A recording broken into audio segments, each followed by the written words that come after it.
Olá a todos, esse é o Velocidade aqui na TV Assembleia. Em janeiro, a TV do seu Legislativo tem a programação voltada a uma retrospectiva dos melhores momentos dos conteúdos produzidos por nós. E aqui no Velocidade você já sabe, o assunto é trânsito e mobilidade urbana. Então, vamos apresentar a partir de agora trechos das entrevistas que realizei aqui no programa, falando sobre os diversos assuntos que envolvem o nosso trânsito. Vamos acompanhar?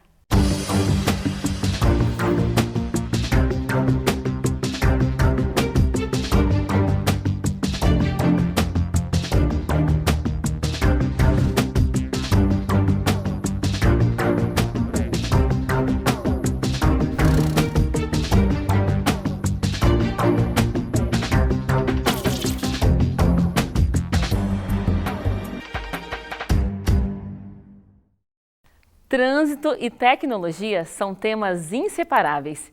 E fizemos questão de privilegiar uma verdadeira revolução que está começando na mobilidade urbana da nossa capital. Falamos sobre as motos e veículos elétricos, que já começam a ser uma realidade em 2022. Na oportunidade, nossa entrevistada foi Ivanise Rota, educadora de trânsito da AGETRAN. Confira como foi. Olá, Areta. Olá, pessoal. E agora falando um pouquinho das motos elétricas, como a Prefeitura tem trabalhado em relação ao uso dessas motos? Areta, a gente vai falar aqui de modo claro, não técnico, não vamos ficar colocando muitas técnicas, vamos focar na segurança. Então você, feliz da vida, vai lá e juntou dinheiro para comprar uma bicicleta elétrica. Quando você assusta, ao invés de você ter adquirido uma bicicleta elétrica, você adquire um ciclomotor. Aí começam os problemas. Então, se você tiver alguma dificuldade, pode até nos chamar, liga para a AGETRAN, pode ligar no setor de educação, fala comigo, Ivanise Rota, que nós podemos orientá-lo a adquirir uma bicicleta elétrica. A bicicleta elétrica, Areta, ela atinge no máximo 25 km por hora. Qualquer outro veículo que atinja 50 km por hora é um ciclomotor. E aí nós temos as motos de maiores cilindradas, que aí todo mundo já conhece, que são os veículos que devem circular pela via. A nossa grande dificuldade, nosso grande problema do que fazer com os ciclos é justamente o que a gente vai conversar aqui agora. Ivanise, só esclarecendo, a partir de 50 cilindradas precisa ter carteira de habilitação. A partir de 25 cilindradas, porque a cinquentinha, ela já tem, é chamado de ACC, é autorização para conduzir ciclomotor. Então, passou de 25 cilindradas, tem que ter... 25 cilindradas, gente, se ela atingir 25 km por hora. Então, é algo que vai no motor, se você acelera, se ela vai e consegue 50 km por hora, você tem que ter a autorização para conduzir ciclomotor. Só que quem tem essa autorização só pode conduzir o ciclomotor. Se eu tenho habilitação para a categoria A, que é a motocicleta, aí eu posso conduzir ambos. E para a bicicleta elétrica, não. A bicicleta elétrica não precisa, então, da categoria A? Não precisa. Então está explicado, Ivanise. E agora fala pra gente como a legislação encara a chegada desses veículos ao trânsito da capital. Existe a necessidade de um curso específico, por exemplo? Você falou da habilitação já. E como que a gente está encarando isso?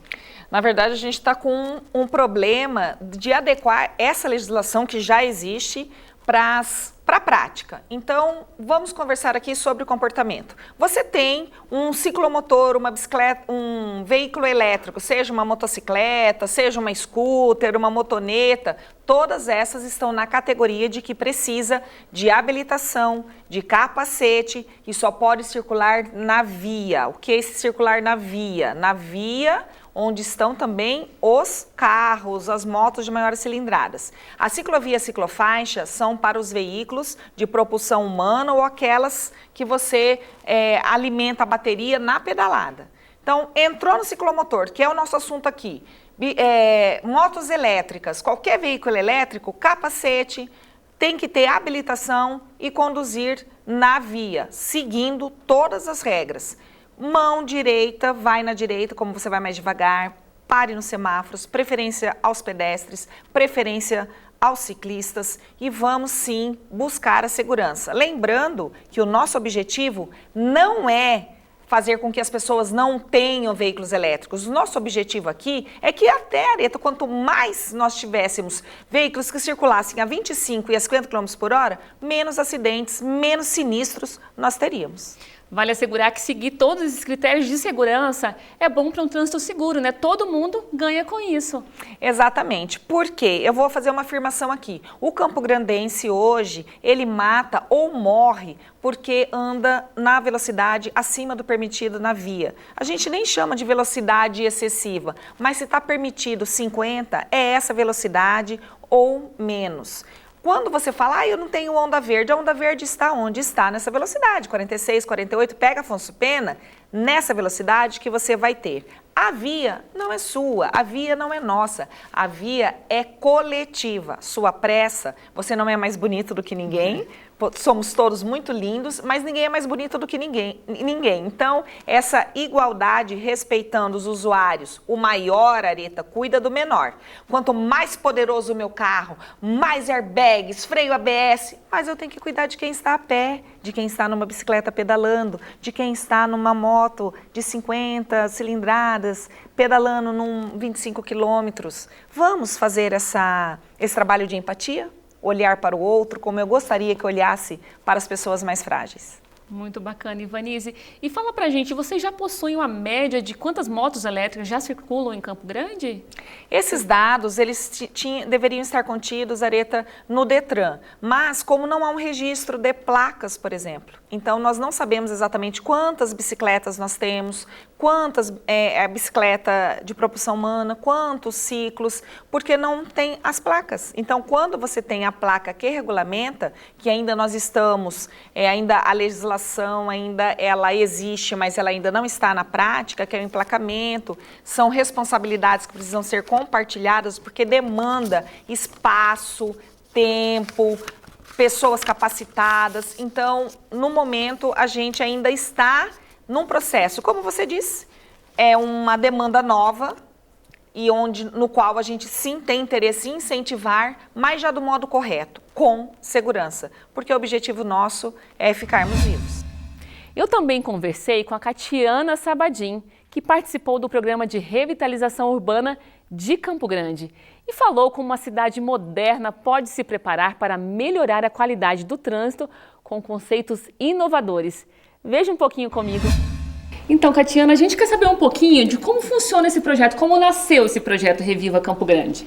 Conta pra gente um pouquinho. O programa de revitalização da área central de Campo Grande, ele nasceu de um plano de desenvolvimento para a área central, que há mais de 40 anos não tinha investimentos e que Campo Grande, como outras cidades de porte médio, começam a ter na sua área central um esvaziamento de população residente, uma perda de dinamismo econômico e há necessidade então de melhorar ou atualizar as infraestruturas para que essa área que já é dotada de infraestrutura continue sendo atrativa para os investimentos e para as pessoas. Quais são as principais ações? Bom, o programa de revitalização da área central ele é um programa integrado, então ele envolve tanto a melhoria de espaços públicos, vias públicas, sob uma ótica de mobilidade ativa principalmente, onde a gente muda um pouquinho o foco ali no centro de vias mais para as pessoas e menos para o transporte individual, e também um programa que tem a intenção de habitar a região central. Por quê? Porque Campo Grande, como outras cidades, a região central ainda é a região que mais possui empregos. E todo dia há um movimento pendular das pessoas saindo da periferia ou dos bairros, indo para o centro trabalhar e voltando no final da noite. Tudo concentrado ali. Tudo concentrado ali. Então esse conceito de melhorar essa região para ter uma cidade mais compacta, mais próximo da onde as pessoas trabalham, esse é o conceito da revitalização que tem efetividade, que vai gerar transformação no espaço. E pensando em tudo isso, o quanto você acha que influencia no nosso dia a dia a mobilidade urbana? Como você vê? Bom, a mobilidade urbana ela é fundamental, né? Como a gente se desloca, como a gente chega ao trabalho, como a gente leva os filhos para a escola. E aí a qualidade desse trânsito, a qualidade desse percurso, a forma que cada indivíduo usa o transporte influencia na coletividade. Por isso a importância de tentar se criar mecanismos para ter sustentabilidade, mecanismos que estimulem mais as pessoas a usarem o transporte público, por exemplo, em detrimento do transporte individual. Porque um ônibus ele leva de 37 até 40 pessoas. Um carro muitas vezes leva uma pessoa, no máximo 2 ou 3. E a gente já sente isso no trânsito, bem inflado de carros com uma pessoa apenas dentro. Campo Grande ainda tem o traçado de Campo Grande. Campo Grande foi uma cidade planejada para carros, né? E esse tem um lado bom, porque a gente permite ainda que as pessoas tenham um carro, que a gente se locomova ainda em Campo Grande num curto espaço de tempo, né? Mas, por outro lado, a gente já começa a perceber, principalmente em regiões mais adensadas, como é o centro, uma demora maior, porque você já não tem local para estacionar, as vias já não suportam todo o trânsito que estão ali, e aí é onde há necessidade do poder público intervir para tentar melhorar a qualidade dessa mobilidade, que é reverter esse ciclo. Então vamos pensar um pouquinho menos no transporte individual e aí vamos investir no transporte coletivo, no que a gente chama de transporte de mobilidade ativa, que é um transporte não motorizado, a bicicleta, as pessoas andando, melhorar os passeios, gerar acessibilidade para que as pessoas também se desloquem a pé, que é, vamos colocar aí, o primeiro modo de locomoção das pessoas. E essas mudanças, você acredita que vai ser sentido a longo prazo ou logo vai ser sentido pela população? Na região central eu acho que já foi muito visível, né? A 14 de julho foi uma via em que mudou um pouquinho, ela é um marco no sistema de planejamento urbano, né? Onde a gente tirou ali pistas de rolamento, aumentamos as calçadas para que tivesse mais conforto para as pessoas andarem. E aí se criou aquele conceito de próprio shopping a céu aberto. E os próprios comerciantes ali da via, que inicialmente eram muito resistentes à retirada do carro do estacionamento, começam a ver a importância de você ter uma via acessível, onde pode ir a família, onde ela virou também um espaço para novos usos, inclusive de lazer. Muitas pessoas hoje em Campo Grande, ou turistas que vêm de fora, vão na 14 de julho para andar na 14 de julho. Por que eles fazem isso? Porque a rua ficou mais agradável. Mais segura também. Mais segura, ela tirou o espaço do carro. O que a gente percebe nas cidades? Aquelas vias que acabam sendo priorizadas para o transporte individual com maior velocidade são as vias que perdem o interesse do indivíduo, das pessoas comprarem.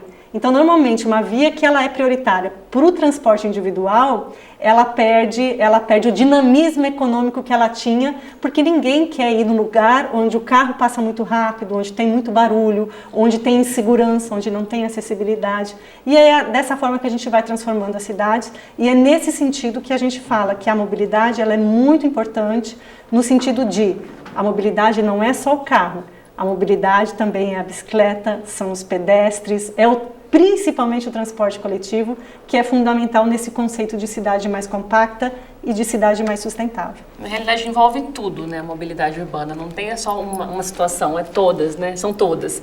E como o programa se relaciona com o plano de mobilidade urbana de Campo Grande, vamos falar também o que é esse plano e sua importância. Toda cidade tem um? A maioria das cidades tem, as com mais de 100 mil habitantes são obrigadas pela legislação. O plano de mobilidade ele é importantíssimo, primeiro para entender como funcionam os deslocamentos na cidade. Então, normalmente, quando uma cidade vai fazer um plano de mobilidade, ela tem que entender como que as pessoas se locomovem, quais são as zonas ou os pontos que são os atrativos de emprego, por exemplo, onde estão as infraestruturas como as escolas, porque é esse percurso que as pessoas fazem no dia a dia. E a partir desse entendimento, ela tem que tratar as vias para que você gere melhor qualidade nessa mobilidade. Então, é em cima do plano que a gente tem a prioridade das vias de transporte coletivo, as prioridades das vias para o transporte individual, a prioridade do aumento dos passeios para melhorar a circulação de pessoas, e o plano é fundamental para gerar esses traçados e para nortear os investimentos públicos que vão ser feitos numa cidade. E mediante todas essas mudanças, você acha que Campo Grande pode servir de exemplo para outras cidades ou até mesmo outros estados? Eu acredito que Campo Grande vai ser uma das poucas capitais no Brasil, se não internacionalmente, que vai ter um centro todo revitalizado e com acessibilidade. Porque hoje todo o programa de revitalização dessa área, que envolve um quadrilátero grande ali, além da 14 de julho, a gente está requalificando todo um espaço ali que vai assim da Calógeras até a José Antônio, da Avenida Mato Grosso até a Afonso Pena, com outras vias importantes de mobilidade também sendo tratadas, toda essa área nós estamos refazendo calçadas, por exemplo. E por que a gente está refazendo calçadas? Porque a gente quer gerar a acessibilidade universal. A gente quer que um cadeirante, um deficiente físico consiga se locomover nessa área sem nenhuma dificuldade. E eu acredito que talvez seja uma das poucas capitais ou cidades do país que vai ter um centro tão acessível como nós vamos ter. E sem dúvidas a maior novidade do ano sobre o trânsito em âmbito nacional foi a criação da nova CNH, que teve Mato Grosso do Sul como ponto de partida. A entrevista foi com o presidente do Detran de Mato Grosso do Sul, Rudel Trindade, que falou tudo sobre o novo documento. Confira com a gente. Começa contando pra gente como que o Detran fez todo esse caminho para ser o primeiro estado a emitir a nova CNH. O governo do estado, o MS Digital, programa lançado pelo governo do estado, principalmente naquela fase de pandemia em que as pessoas precisavam ficar em casa e resolver seus problemas, conseguir dar andamento, embora com tudo fechado, investimentos maciços em tecnologia, né? Isso foi muito bom, isso trouxe uma nova realidade de trabalho para a gente, uma amplitude de entendimento que o nosso público precisava. E com isso aí tanto o Estado quanto o Detran MS decolaram em termos de tecnologia e principalmente de atendimento digital.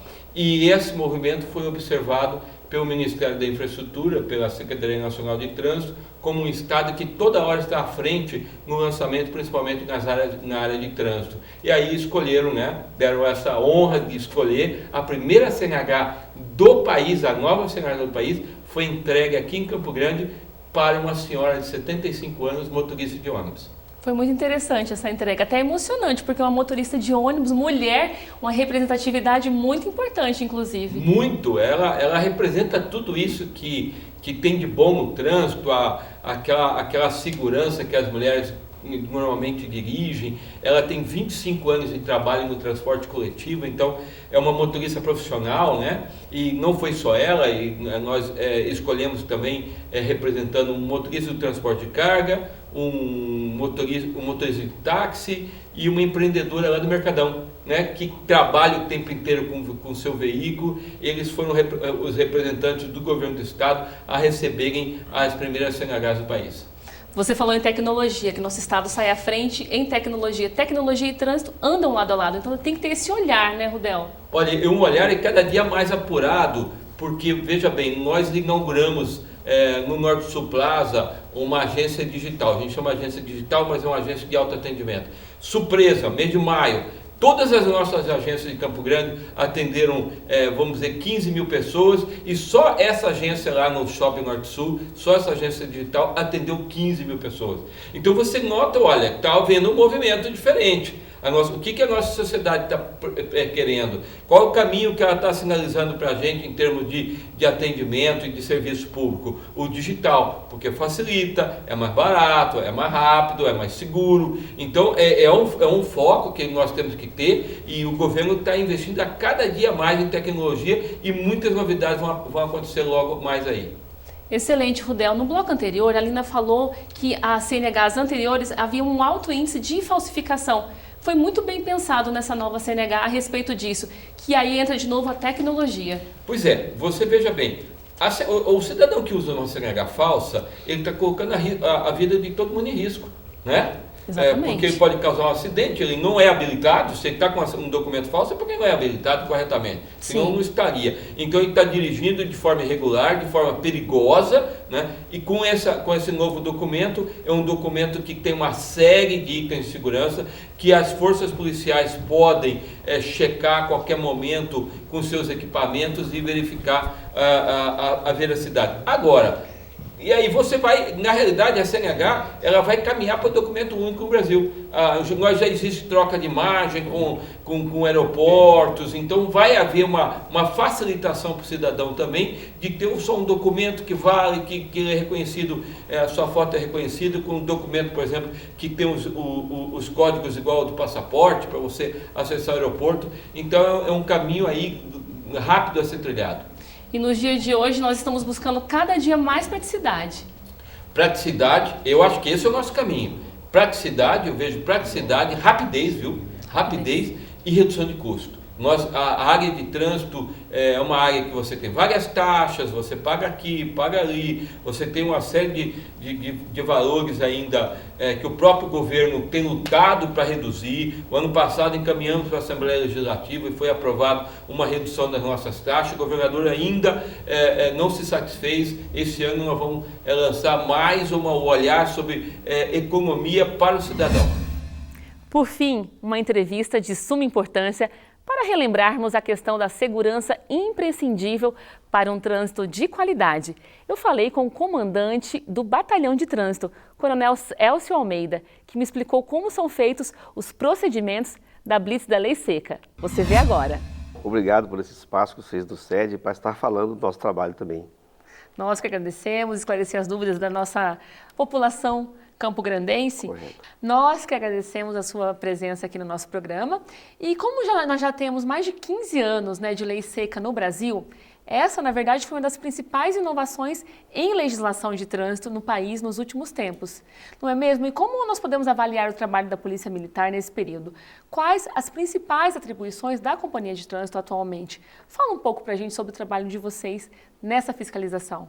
Correto. O trabalho da Polícia Militar de Trânsito é uma das modalidades da Polícia Militar e nós estamos inseridos no Código de Trânsito, no Sistema Nacional de Trânsito, e nós temos a preocupação muito grande, principalmente não só com a fluidez do trânsito, com o atendimento dos sinistros que ocorrem, mas também fiscalizar e educar também as pessoas no sentido de que elas possam estar cumprindo com as regras de trânsito e, como sempre falo, né, tanto com os nossos formandos, com as pessoas, olha, cumpra a lei de trânsito. Você, quando não cumpre, você paga com a sua saúde, por vezes até com a sua vida.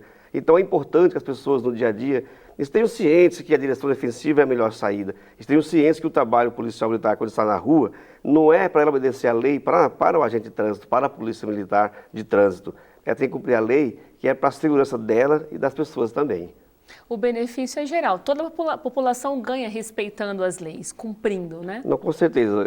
Por conta que um tempinho que você perde na rua para deixar uma pessoa ter acesso à via, um tempo que você vai frear no sinal amarelo, não avançar o vermelho. Então, tudo isso. Além disso, a educação, a engenharia, tudo tem um envolvimento muito grande para que as pessoas possam estar envolvidas e sentindo fazendo parte do trânsito. Ela faz parte do trânsito e tem que se sentir fazendo parte do trânsito e cumprir com as suas regras para que todos possam ficar bem.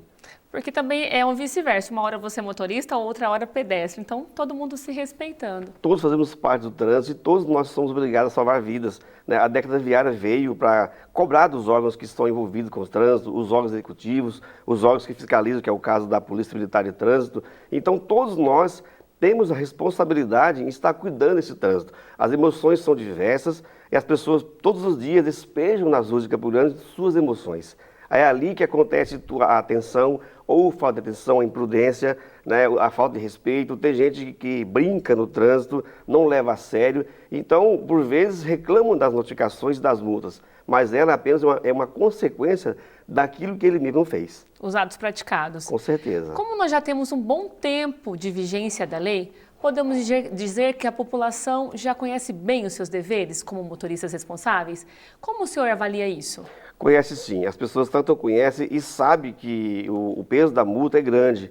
E eu sempre falo, as pessoas comentam, né, que eles só vão obedecer quando pesa no bolso. Infelizmente é assim. E por isso o Código de Trânsito ele veio se adaptando, colocando novas legislações, que é o caso da lei seca, né? Foi aos poucos proibindo, que hoje realmente a pessoa não pode mais ingerir bebida alcoólica e assumir a direção. Então, as pessoas já conhecem bem, existe toda uma divulgação da mídia, temos um trabalho de rua também, as notificações são pesadas, quando a pessoa se envolve num sinistro de trânsito, ela sente realmente ali o peso da lei e isso corre bastante de pólvora, para, não vou dizer, para todas as pessoas. Então, ele conhece, mas por vezes ele ainda insiste em querer fazer a coisa errada.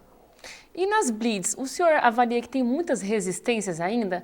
Como a polícia age no sentido de orientar os motoristas que não conheçam os procedimentos durante a fiscalização?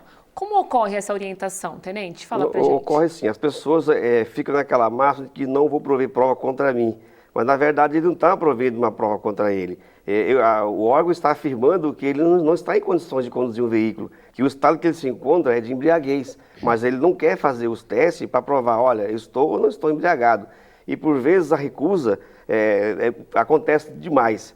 O Código de Trânsito, para dar um pouco mais de suporte ao nosso trabalho, ele colocou o seguinte, quando você se recusa, daí você vai pagar pelo máximo. A multa é pesada, você vai ser suspenso no seu direito de dirigir, além de outros fatores, que não vai ter que o seu veículo vai ser no momento lá removido ou passado à disposição para alguém levar você embora. Então, quando você se envolve no acidente de trânsito apenas com danos materiais, ou que alguém se feriu pouco, não tá bom. O problema é quando você vem e tira a vida de alguém no trânsito. Então, quando o motorista se recusa a passar pelo bafômetro, ele já aplica a multa nele? De imediato. Quando ele se recusa, já existe um artigo do Código de Trânsito que já coloca ele como, no primeiro caso, já notificado. Ele não é conduzido para a delegacia. Se o estado dele tivesse, em tese, em condições ainda dele não ir para a delegacia. Se ele apresentar um ou dois sintomas, no mínimo, que não tem condições de conduzir o veículo, é feito um termo de constatação que ele estava realmente embriagado e ele vai para a delegacia também, é preso em flagrante. Nós estamos falando em lei seca, em bafômetro, e a principal dúvida que surge, e a mais temida, acredito que seja a respeito das blitz e das multas que nós falamos agora. Como estão os valores atualizados? Existe uma forma de recorrer? Como funciona isso, tenente? Não, correto. Os valores realmente estão altos, estão pesados. Aquilo que eu disse agora há pouco, né? As pessoas só aceitam fazer a sua parte quando sentem no bolso. E quando é surpreendido, ele ingeriu bebida alcoólica e for surpreendido, realmente a multa é pesada. E se ele, no mesmo período de um ano que foi notificado, multado, voltar também a ser novamente notificado, aí ele paga em dobro. Então, 12 meses já está automático. 12 meses, lógico, ele passa por um processo administrativo. Quando ele é multado, essa multa vai para uma junta de administrativo de recursos, ele entra com recurso, ele tem o direito de recorrer. Não significa que ele está recorrendo que ele já ganhou. Vai ser analisado, mas se ele estava lá numa recusa ou foi medida essa quantidade de álcool no sangue dele, ele vai pagar essa multa e vai passar por um processo. Ele pode recorrer a essa junta administrativa do estado ou do município, como também ele vai poder ir até no CETRAN recorrendo. Não quer dizer que ele vá ganhar esse recurso. Se ele estava embriagado e estava conduzindo o veículo, é uma situação muito difícil deles conseguir se explicar e não pagar e não passar pelos procedimentos e ficar suspenso do direito de dirigir. Quanto tempo esse motorista fica suspenso? 12 meses, inicialmente 12 meses. E depois ele precisa passar por uma reciclagem? Como funciona a retomada dele para voltar a dirigir? Pois é, depois que ele passa por processo de reciclagem, novamente. Se ele for surpreendido pela segunda vez, ele pode ser cassado. Aí ele perde a sua CNH. Aí o procedimento é tudo novamente, passar por todas as aulas, todos os testes, como se ele nunca tivesse tido a sua habilitação. Com reincidência, ele tem que começar do zero, então? Com reincidência, ele começa do zero. Lógico que tudo isso aí será definido dentro de um processo administrativo contra ele. Foi excelente passar o ano falando um pouco mais sobre o trânsito e a mobilidade urbana. Um assunto muito presente em nosso dia a dia e que influencia toda a nossa vida. Por isso, quero agradecer a sua audiência e companhia durante todos esses programas. Espero encontrá-los novamente em 2023, com muitas novidades. E desejando também que um ano novo seja repleto de bênçãos, saúde e alegrias. Nos vemos em breve. Até lá!